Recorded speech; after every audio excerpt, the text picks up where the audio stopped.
इंसान का माइंड बहुत ज़्यादा पावरफुल होता है। वो हर उस काम को करने में बहाना बनाएगा जिसमें उसको एफर्ट लगाना पड़ता है, चाहे वो काम सही हो या फिर गलत हो, अच्छा हो या फिर बुरा हो, फिर कोई चीज़ मैटर नहीं करती। अगर एफर्ट लगाना पड़ रहा है तो आपका माइंड बहाने बनाएगा ही बनाएगा।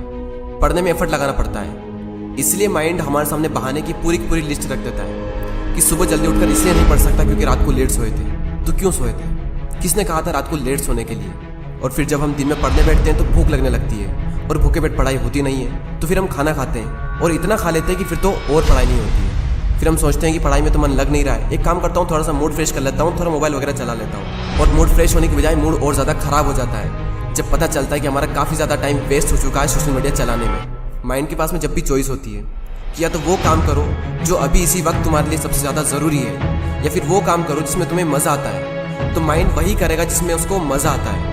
और जिस काम में तुमको जितना ज़्यादा मज़ा आता है वहाँ पर तुम्हारा कॉन्सेंट्रेशन का लेवल इतना ज़्यादा होता है जिसकी कोई लिमिट नहीं। कई सारे लोग कहते हैं कि मेरी कॉन्सेंट्रेशन पावर बहुत वीक है, मेरा दिमाग कमज़ोर है। कोई कमज़ोर नहीं है। ये देखो कि तुम्हें सबसे ज़्यादा मज़ा किस काम को करने में आता है, वहाँ पर तुम्हारा फोकस उतना ही ज़्यादा होता है और इतना होता है जिसकी कोई लिमिट नहीं। तो यहाँ पर सीधी सी बात ये निकल करके आती है कि अगर आप अपने माइंड के हिसाब से चले तो आपका माइंड आपको बर्बाद करके रख देगा, क्योंकि माइंड तो वही चूज़ करेगा ना जिसमें उसको मज़ा आता है, और मज़ा हमेशा गलत चीज़ों में आता है। आप ही कैसे कुछ फ्रेंड्स होंगे जिनमें से कुछ तो बहुत आगे निकल जाएंगे और कुछ लोग जहाँ पर है वहीं रह जाएंगे। लेकिन आज तो आप सब सेम लेवल पर हो, तो क्या वजह है जिसकी वजह से कुछ तो बहुत आगे निकल जाएंगे और कुछ लोग जहाँ पर है वहीं रह जाएंगे? क्या वजह है जिसकी वजह से कुछ लोग अपनी लाइफ में कुछ कर जाते हैं और कुछ लोग अपनी लाइफ में कुछ नहीं कर पाते हैं? देखो, हर इंसान के पास में हर दिन चॉइस होती है। चूज़ भी आप ही को करना होता है कि या तो वो काम कर लो जो आपके लिए बहुत ज़्यादा ज़रूरी है, या फिर वो काम कर लो जो कि ज़रूरी तो नहीं है लेकिन जिसमें मज़ा आता है। और जैसे जैसे आप चूज़ करते चले जाओगे आपका फ्यूचर बनता चला जाएगा। आपको पता भी नहीं चलेगा, आपकी लाइफ बर्बाद भी हो सकती है और आपकी लाइफ आबाद भी हो सकती है। वो डिपेंड करेगा आपकी चॉइस पर कि आप क्या चूज़ करते हो। एक बात हमेशा याद रखना कि अगर आप लाइफ में कुछ करना चाहते हो तो आपको रास्ता मिल ही जाएगा, लेकिन अगर आप कुछ नहीं करना चाहते हो तो आपको बहाना मिल ही जाएगा। और अगर बहाने बनाने लग गए तो जहाँ पर वहीं रह जाओगे, कुछ नहीं कर पाओगे अपनी लाइफ में। इसलिए बहाने मत बनाओ। एक दिन में तुम जितना काम कर सकते हो उतना काम कर डालो।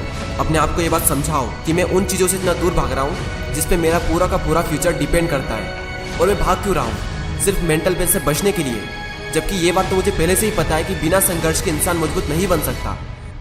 अगर सूरज की तरह चमकना है तो उसकी तरह जलना भी होगा, उसकी तरह तपना भी होगा। अपने आप से कहो कि मैं तैयार हूँ हर वो काम करने के लिए जो अभी मेरे लिए सबसे ज़्यादा ज़रूरी है। अब उस काम को करने में कितना भी एफर्ट क्यों ना लगाना पड़े, कितना भी दर्द क्यों ना हो, मैं तैयार हूँ उस काम को करने के लिए। शुरुआत में भले ही थोड़ा दर्द होगा लेकिन बाद में आपको ही मज़ा आएगा। तो एक दिन में तुम जितना काम कर सकते हो उतना काम कर डालो। और जब हमारे पास में चॉइस होती है कुछ करने की, तो वो करो जो तुम्हारे लिए सबसे ज़्यादा ज़रूरी है। और जो भी काम तुम करो उसमें जी जान लगा देना और कहो खुद से कि कर्व होगा एक दिन। क्योंकि गौतम बुद्ध ने एक बार कहा था कि हजारों लड़ाइयाँ जीतने से अच्छा है कि खुद पर विजय प्राप्त कर ली जाए।